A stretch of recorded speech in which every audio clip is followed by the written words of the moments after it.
out there, and welcome to Peter's online tutor. Today we shall be looking at mathematics. Now we have a complex number question on the board. Okay, it says z equals minus 2 plus 2i. Find the argument theta. Okay, let's go.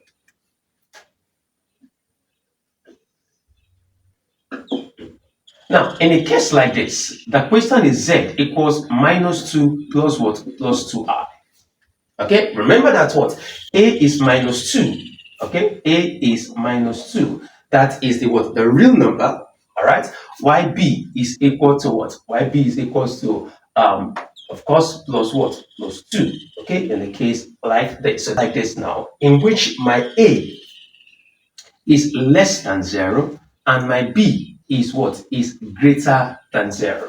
So anytime you come across questions like this, talking about complex number question in which your A, okay, is what? Less than what? Than 0, talking about your real number, okay, and then B is what? Is greater than 0, talking about your what? Your imaginary what? Number. It shows that this particular what? Complex what? Number is in the second quadrant. All right.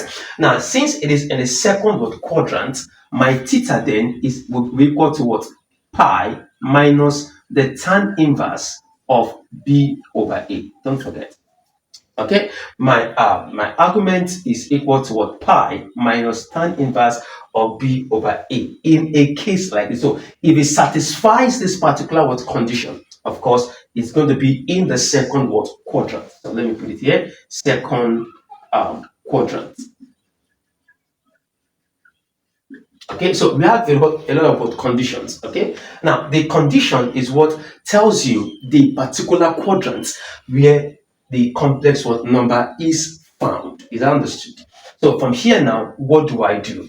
All right, so my b here is 2, then my a is also what? 2. So theta now will be equal to what? Pi minus the tan inverse of what? 2 over what? Over 2. Okay, so I'm having pi minus tan inverse of 1. Is that clear? Now we all know that the tan inverse of 1 will give us what? 45 degree. Okay, and then when you convert 45 degree to radian, it gives you what? Pi over 4. Is that clear? Okay, let me show you something here quickly. Now 1 pi radian here, okay, equals 180 degree.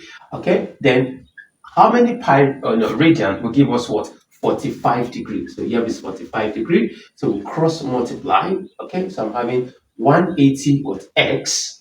Okay, 180x is equal to 45 what? Pi. Is that understood? So dividing both sides by 180, both sides by 180, this cancels this. So at the end of the day, my x now equals 45 pi over what? 180 degree. Is that clear? So let's see. 5 here is what? Is 9. 5 in 18 is what? Is 3. Okay, so 9 here 1, 9 here is what? Is 4. So x is equal to what? Pi over what? 4. Am I communicating? That's in what? In the radian. RAD. So take note of this. So we know that what? Tan inverse of 1 is 45 degree. So converting 45 degree, okay, to radian will give us pi radian over 4. So I'm having what? Pi minus what? Pi over 4. Is that clear? So at the end of the day now, we'll be having here as 4. Okay, that's the LCM. So 4 divided by 1 is 4. 4 times pi is 4 pi minus, dividing 4 by 4 is 1. 1 times pi is pi. So 4 pi minus pi will give us 3 pi over 4. So the argument, okay, the theta there is what? Is 3 pi over what? 4. And remember I said it is found in the second quadrant. So if you have not been clicking on my video here, please click on this video, like, comment, and share. Thank you.